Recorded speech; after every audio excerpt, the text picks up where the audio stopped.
Hi friends, నేను మీ Vani's kitchen. ఈరోజు మన రెసిపీ వచ్చేసి తెలంగాణ స్పెషల్ మేక తలకాయ కూర.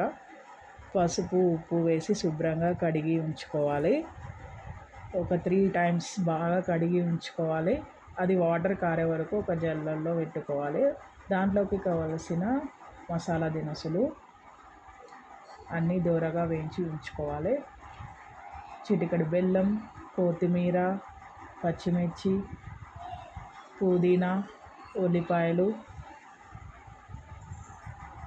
చిటికెడు చింతపండు నానబెట్టి ఉంచుకోవాలి. అల్లం వెల్లుల్లి పేస్ట్ ఉంచుకోవాలండి ఫ్రెష్గా. స్టవ్ వెలిగించి కుక్కర్ పెట్టి దాంట్లో కొంచెం ఆయిల్, ఇందాక కడిగి ఉంచుకున్న మేక తలకాయ కొంచెం వాటర్ అంతా పోయే వరకు ఉంచుకోవాలండి. నేనైతే 2 కేజీల తలకాయ కూరని తీసుకున్నానండి.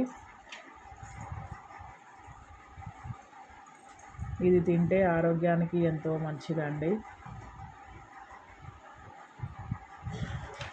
పిల్లలకైనా పెద్దలకైనా అందరికీ హెల్త్ పరంగా చాలా మంచిది.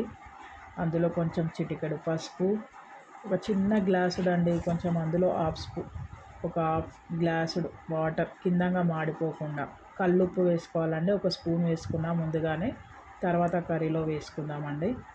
ఎందుకంటే కొంచెం ఉప్పు వేస్తే ఏంటంటే కొంచెం ముక్కకి టేస్టీగా ఉంటుంది.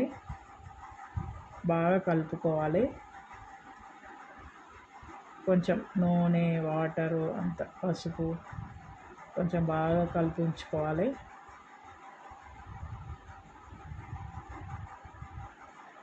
ఇది మూత పెట్టేసి కొంచెం ముదురుగా అయితే ఒక 10 విజిల్స్ వచ్చే వరకు ఉంచుకోవాలండి. కొంచెం లేత తలకాయలు అయితేనేమో ఒక 5-6 విజిల్స్, ఒక 50% ఉడికించుకోవాలండి.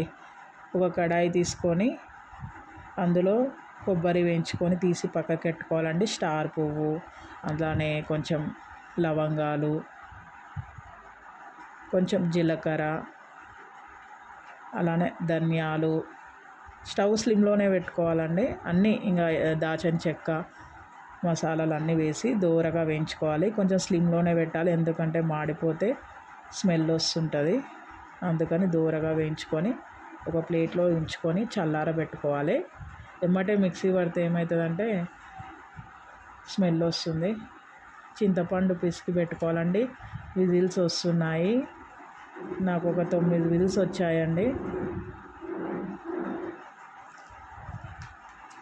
మళ్ళీ పక్కకు ఒక కడాయి తీసుకొని తగినంత ఆయిల్ వేసుకోవాలండి. ఇంకా మీ ఇష్టం అండి, అది ఎలా వేసుకుంటారు అనేది మీరు తినేదాన్ని బట్టి ఉంటుంది. మేము కొంచెం ఆయిల్ తక్కువగానే తింటామండి. ఎందుకంటే తలకాయ కూరలో కొంచెం ఆయిల్ అనేది వస్తుంటుంది కాబట్టి కొంచెం చూసి వేసుకోవాలండి. కొంచెం ఆయిల్ వేడెక్కేదాకా ఉంచి పచ్చిమిర్చి వేసుకోవాలండి. కొంచెం ఆయిల్లో వేగాక ఉల్లిపాయలు కూడా వేసుకోవాలి. సన్నగా తరిమిన ఉల్లిపాయలు, అవి దూరగా కొంచెం వేయించుకోవాలండి. కొంచెం బాగా దూరగా వేయించుకోవాలి. నేను ఫస్టే ఎందుకు అల్లం వెల్లుల్లి పేస్ట్ వేయట్లేదంటే కొంచెం మాడిపోతుంది కదండి, అందుకని వేయట్లేదు. కొంచెం ఉల్లిగడ్డ కొంచెం రెడ్డిష్గా వచ్చే వరకు వేయించుకోవాలి. కొత్తిమీర, కరివేపాకు, పుదీనా ఇవన్నీ శుభ్రంగా కడుక్కొని వేసుకోవాలి. ఎందుకంటే ఇప్పుడు వర్షాకాలం కదండి, మట్టి అవన్నీ వస్తుంటాయి కాబట్టి మనం ఒక 3-4 టైమ్స్ బాగా కడిగి వేసుకోవాలి. కొత్తిమీర ఎందుకు వేస్తున్నామంటే అండి, కొంచెం ఫ్లేవర్ కోసం ముందుగానే కొంచెం వేసుకోవాలి. కొంచెం అవి బాగా స్మెల్ పోయే వరకు నూనెలో వేయించుకోవాలి. చిటికెడు పసుపు, నేనైతే కొన్న పసుపు వేయనండి, కొంచెం పట్టించిన పసుపే కాబట్టి కొంచెం తక్కువగానే వేసుకుంటాను. కొంచెం కలర్ కూడా బాగా వస్తుంది. బాగా కలుపుకోవాలి. ఫ్రెష్గా నూరుకున్న అల్లం వెల్లుల్లి పేస్ట్ అండి, స్మెల్ బాగా వస్తుంది.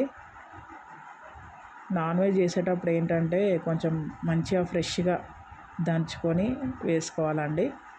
ఈ జాజికాయ అనేది ఏంటంటే అండి, ముందే ముక్కకి మసాలా వేయకముందే కొంచెం మంచిగా మెత్తగా దంచుకొని వేసుకుంటే ఏంటంటే అండి ముక్క గట్టిగా మంచిగా అవుతుంది. నాకు ఎవరో మా అమ్మమ్మల కాలం వాళ్ళు చెప్పారు, మా అమ్మమ్మ చెప్పారు ఇలా వేసుకోవాలని. స్మెల్ బాగా వస్తుందండి. మనం ఇందాక వేయించుకొని పెట్టుకున్న మసాలాలన్నీ మిక్సీ జార్లో వేసి కొంచెం మెత్తగా వచ్చేలాగా పౌడర్ చేసుకోవాలి.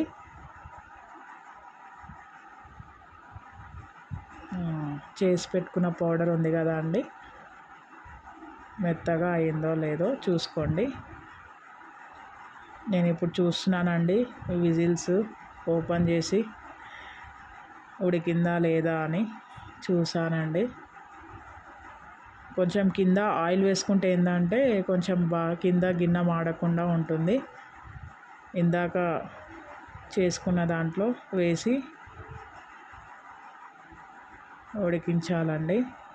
కొంచెం ఆయిల్ బాగా పట్టేదాకా కలుపుకోవాలి.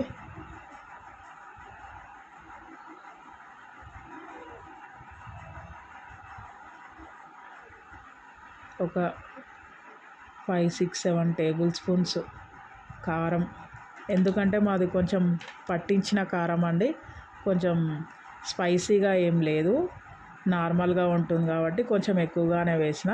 మీరు స్పైసీగా ఉంటే ఒక 2, 3, 4 స్పూన్స్ వేసుకోండి. నేను 2 kgs తీసుకున్నా కాబట్టి 7 స్పూన్స్ అలా తీసుకున్నానండి. మీరు ఒక 1 kg తీసుకున్నారనుకోండి, తెలియని వాళ్ళ కోసం చెప్తున్నానండి, ఒక 2, 3 స్పూన్స్ వేసుకున్నా పర్లేదు.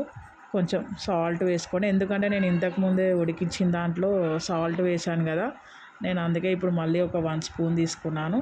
టేస్ట్కి తగ్గట్టుగా వేసుకోవాలి సాల్ట్. మళ్ళీ నాకు కొంచెం సాల్ట్ సరిపోలేదేమో అనిపించి నేను ఒక స్పూన్, ఒక హాఫ్ స్పూన్ అంత సాల్ట్ వేసుకొని కలుపుకున్నానండి. బాగా కలుపుకోవాలి. మళ్ళీ మూత పెట్టి సిమ్లో పెట్టి మాడకుండా కలుపుకోవాలి. ఆయిల్ కొంచెం పైనంగా తేలింది కదా అండి, కొంచెం చింతపండు రసం ఇందాక పిసికి పెట్టుకున్నాం కదండి, ఆ చింతపండు రసం పోస్తే ఏంటంటే కొంచెం పుల్లగా నోటికి రుచిగా ఉంటుంది. కొంచెం ముక్క తేలే వరకు వాటర్ కూడా పోసుకోవాలి, మళ్ళీ కలుపుకోవాలండి. చూడండి ఆయిల్ తక్కువగా పోసినా కానీ ఆయిల్ మంచిగా అనిపిస్తుంది. చిటికెడు బెల్లం వేసుకోవాలండి, ఎందుకంటే చింతపండు రసం వేసాం కదా, దానికి రుచికి కొంచెం బెల్లం వేసాను. ఇష్టం లేని వాళ్ళు వేసుకోకుండా సరిపోతుందండి. మూత పెట్టాను, తీసాను, చూడండి ఎలా ఉడికిందో. ఇందాక మనం మసాలా పెట్టుకున్న పౌడర్ ఉంది కదండి, ఉడికిన తర్వాత వేసుకోవాలండి మసాలా మొత్తం. స్మెల్ బాగా వస్తుంది. మంచిగా కలుపుకోవాలి. కలుపుకున్న తర్వాత ఫ్రెష్గా కొత్తిమీర వేసుకొని మళ్ళీ కాసేపు ఉడికించి మూత పెట్టుకొని తీసి, టేస్ట్ మాత్రం బాగుంటుందండి. ఎవరు తిన్నా కానీ చాలా బాగుంటుంది. చిన్నపిల్లలైనా పెద్దవాళ్ళైనా ఎవరికైనా వేడివేడి అన్నంలో కర్రీ పెట్టుకొని తింటే చాలా బాగుంటుంది. అసలు వేడిగా ఉంది, చెయ్యి కాలిపోతుంది తింటుంటే. అందులోకి కాస్త నిమ్మకాయ, ఉల్లిపాయ అన్నీ పెట్టుకొని తింటే చాలా బాగుంటుందండి. ట్రై చేయండి మీరు కూడా. వాణీస్ కిచెన్కి లైక్ చేయండి, సబ్స్క్రైబ్ చేయండి. ఓకేనా అండి, బాయ్ ఫ్రెండ్స్.